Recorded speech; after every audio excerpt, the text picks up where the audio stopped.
آج ہم صدقہ فطر کے حوالے سے بات کریں گے کہ صدقہ فطر کیا ہے، اس کی کیا اہمیت ہے، کیا شرعی حیثیت ہے اس کی، اس کے حوالے سے کب ادا کرنا چاہیے، کس کس پہ صدقہ فطر لازم قرار دیا گیا ہے، کس پہ نہیں ہے۔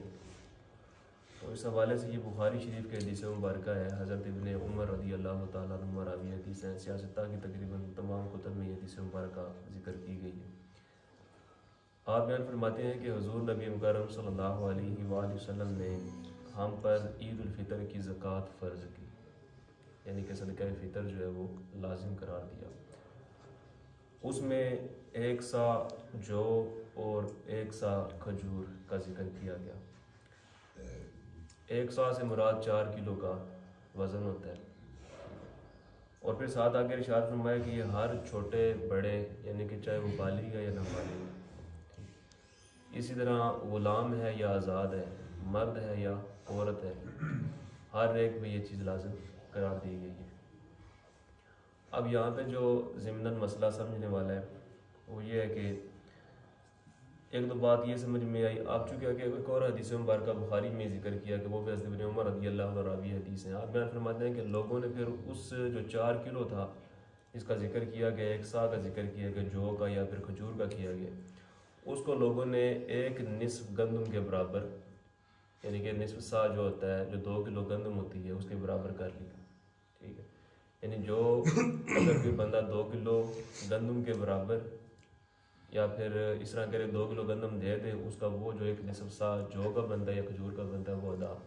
ہو جاتا ہے۔ ٹھیک،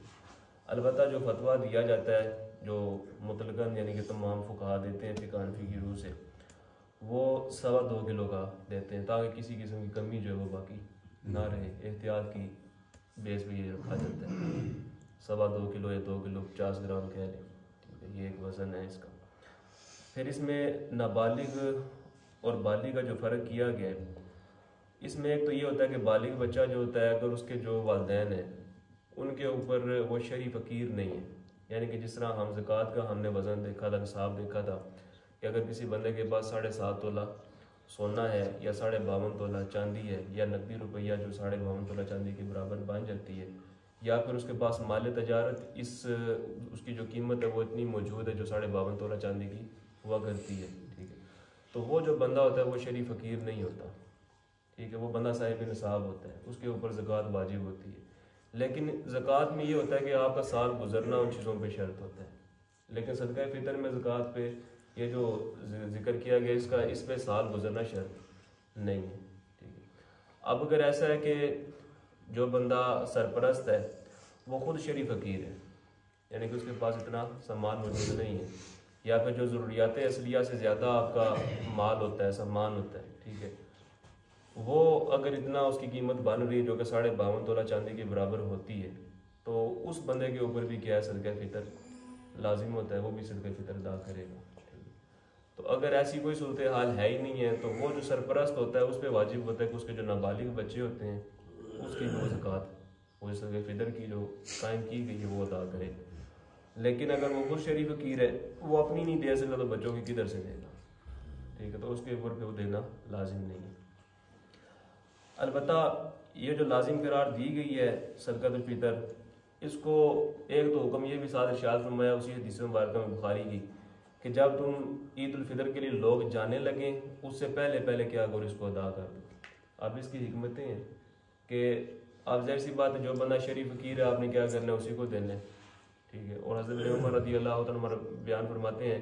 کہ آپ سے جو لوگ زکوٰۃ لیتے تھے یہ والی فطر کی، میں اسی کو دیتا تھا، یعنی جو بندہ خود شرعی فقیر ہوتا ظاہر لے گا بھی وہی، جو ہے ہی نہیں ہے اس پہ تو لگتی ہی نہیں ہے، وہ لے سکتا ہی نہیں ہے، ٹھیک ہے۔ تو اس سے ہوتا کیا ہے کہ وہ بندہ چونکہ آگے پھر عید آتی ہے، عید کے اخراجات ہوتے ہیں، ٹھیک ہے، یا گھر کے جو معاملات ہوتے ہیں، کوشش کر کے آپ جو پیسے وغیرہ ہوتے ہیں نا، ٹھیک ہے، اس کی مدد کے وہ آج کے دور میں تو ہر بندے کی اپنی مختلف ضروریات ہوتی ہیں، ٹھیک ہے، خرچے بھی مختلف قسم کے ہو گئے، نوعیت کے ہو گئے، ٹھیک ہے، وسائل جو بڑھتے ہیں اس حساب سے پھر بندے کی ضرورت ہوتی ہے وہ مختلف ہوتی جاتی ہے۔ تو کوشش کیا کریں کہ دور حاضر کے اعتبار سے بھی دیکھا جائے یا موقع محل کے اعتبار سے دیکھا جائے، جس بندے کو جس چیز کی ضرورت ہے وہ اس کو دے دی جائے۔ پیسے دے دے تو وہ کیا کرے گا، اپنی مرضی سے جو اس کو چاہیے ہوگا وہ بندہ خود اپنی مرضی سے لے سکتا ہے، ٹھیک ہے۔ اب اس کی جو وجہ بیان کی گئی ہے کیوں اس چیز کو لازم قرار دیا گیا ہے، یہ ابو داؤد شریف کے حدیث مبارکہ ہے، حضرت ابن عباس رضی اللہ تعالیٰ عنہما راوی حدیث ہیں۔ آپ بیان فرماتے ہیں کہ حضور نبی مکرم صلی اللہ علیہ وآلہ وسلم نے جب زکوٰۃ فرض کی، لازم کی، تو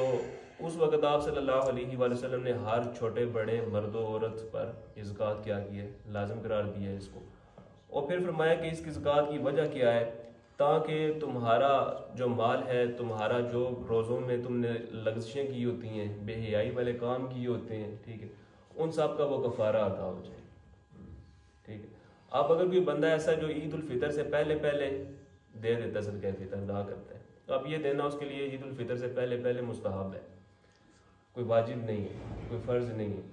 اب یہ بعض کا ذہن میں آتا ہے ہمارے خیال کے، جناب اگر ہم نے اس طرح کیا کہ اگر رہ گیا ہم عید سے پہلے نہ دے سکیں تو اس کا مطلب یہ کہ ہماری قضا ہو گئی، جبکہ اس کی قضا کوئی نہیں ہوتی ہے، آپ پورا سال کسی وقت میں بھی دے سکتے ہیں، لیکن دینا واجب ہے، جو دینی ہے وہ ضروری ہے، ٹھیک ہے۔ تو اس میں پھر دوسری وجہ یہ بیان کی کہ ایک تو اس بندے کی اپنی کیا ہوتی ہے، پاکیزگی ہوتی ہے، پاک دامنی ہوتی ہے باطن کی، ٹھیک ہے، جو روزوں میں لغزشیں رہ جاتی ہیں وہ ختم ہو جاتی ہیں، ٹھیک ہے، اللہ کی عطا سے۔ اور ایک وجہ یہ بھی بیان کی گئی ایک اور حدیث میں کہ جو انسان کے روزے ہوتے ہیں نا، یا زکوٰۃ کا ذکر کیا کہ وہ آسمان کے درمیان لٹک جاتے ہیں، جب تک بندہ یہ ادا نہیں کرتا تب تک وہ اوپر جاتے ہی نہیں، ٹھیک ہے۔ البتہ ہے تو واجب ہے، واجب کا اگر آپ ترک کرتے ہیں، ایک جگہ پہ فرض کا بھی ذکر کیا گیا حدیث میں، ٹھیک ہے، تو اگر واجب بھی ہو تو وہ بھی اگر ایک دو دفعہ ترک کیا جائے وہ صغیرہ گناہ، عادت بنا لی تو کبیرہ گناہ بن جاتا ہے، حرام ہو جاتا ہے۔ واجب کے ڈائریکٹر کو اگر آپ فرض کا ترک کرتے ہیں تو وہ حرام ہو جاتا ہے، ٹھیک ہے، تو بندہ حرام کام کا مرتکب بھی ہو جاتا ہے، ٹھیک ہے جی۔ تو اسی طرح پھر مساکین کو تیسری وجہ بیان کی گئی، اس میں یہ ہوتا ہے کہ بندہ مساکین کو کھانا کھلاتا ہے اس میں، ٹھیک ہے، ان کو کیا کرتا ہے، ان کی جو ضرورت کی چیزیں ہوتی ہیں وہ اس میں پوری ہو جاتی ہیں۔ اور حتیٰ کہ نبی کریم صلی اللہ علیہ وآلہ وسلم نے غرباء کو، فقراء کو بھی ترغیب اس میں دی ہے، ٹھیک ہے۔ اب یہ تو ہوتی ہے اصل میں ایک ایمانی کیفیت کہہ لیں کہ ہر بندے کی ایک جیسی نہیں ہوتی، جیسے ہم نے ذکر کیا تھا نا حضرت بکر صدیق رضی اللہ عنہ کے حوالے سے، انہوں نے اپنے گھر کا سارا سامان ہی اللہ اور اس کے رسول کی بارگاہ میں پیش کر دیا تھا، ٹھیک ہے۔ تو وہ کیا تھا، ان کا ایک پختگی ایمان تھی۔ جب ان سے پوچھا گیا کہ گھر والوں کے لیے کیا چھوڑ کے آئے ہو، تو وہ کہتے ہیں کہ میری اللہ اس کا رسول ہی کافی، ٹھیک ہے۔ تو اگر ایسا بندہ، ایک یہ تو تقویٰ ہوتا ہے، ٹھیک ہے، فتویٰ کیا ہے، اب آپ کسی کے گھر میں 10 روپے مثال کے طور یا 20 روپے اس کے پاس ہیں اور بچے بھوکے اس کے ہوں، تو اس کے لیے ضروری کیا ہے، وہ بچوں کے لیے دال وغیرہ لے کے، کوئی سبزی کچھ بھی لے جو مناسب اس کو مقبول مل سکتا ہے، ٹھیک ہے، وہ ان کو کھانا کھلائے، ٹھیک ہے، اس پہ لازم نہیں ہے۔ البتہ اگر کوئی بندہ اس میں بھی کوئی کفایت کر سکتا ہے اور اس میں سے کچھ نکال صدقہ دے دیتا ہے تو وہ اس کی مرضی ہے، ٹھیک۔ تو یہ ابو داؤد شریف کی یہ بھی حدیث مبارکہ ہے کہ حضرت عبداللہ بن ثعلبہ رضی اللہ تعالیٰ عنہ راوی حدیث ہیں، آپ بیان فرماتے ہیں کہ حضور نبی مکرم صلی اللہ علیہ وآلہ وسلم نے جب ہم پر زکوٰۃ فرض کی اور آپ نے فرمایا کہ تمہارے لیے 1 سا جو گندم ہے، یعنی کہ 4 کلو گندم 2 آدمیوں کے لیے کافی ہے، 4 کلو گندم 2 آدمیوں کے لیے، یعنی کہ نصف سا ہو تو 2 کلو گندم بن جاتی ہے، تو وہ ایک انفرادی طور پہ ایک بندے کے اوپر آ جاتی ہے، ٹھیک ہے۔ تو حدیث مبارکہ میں گندم کا بھی ذکر آ گیا، ٹھیک ہے۔ تو وہ پھر کیا کرے گا، اس کی کیا کرے گا، اس کا صدقہ فطر ادا کرے گا۔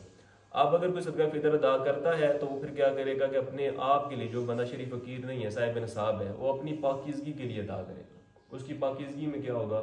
اضافہ ہوگا، یعنی کہ اس کے جو اپنے اخلاق ہے وہ سنور جائیں گے، یا جو بد اخلاقیاں اس نے کی ہوئی ہیں وہ ساری کی ساری اللہ تعالیٰ اسے کیا کرے گا، درگزر فرما دے گا، ٹھیک ہے۔ اور دوسری پھر وجہ یہ بیان کی کہ کیونکہ بندہ شریف فقیر ہے، وہ اگر دیتا ہے اس کو، ٹھیک ہے، تو پھر اللہ تعالیٰ اس کو اس سے ڈبل کر کے اس کو واپس لوٹا دیتا ہے، ٹھیک ہے، یعنی کہ اس کے لیے بھی صدقہ، ویسے بھی اس میں کمی کی بات ہم نے کافی سی روایات پہلے بھی ذکر کی ہیں، اللہ تعالیٰ اس میں اضافہ ہی کرتا ہے، کمی نہیں ہوتی ہے۔ امید صدقہ فطر سے متعلقہ جو مسائل ہیں وہ سمجھ آ گئی۔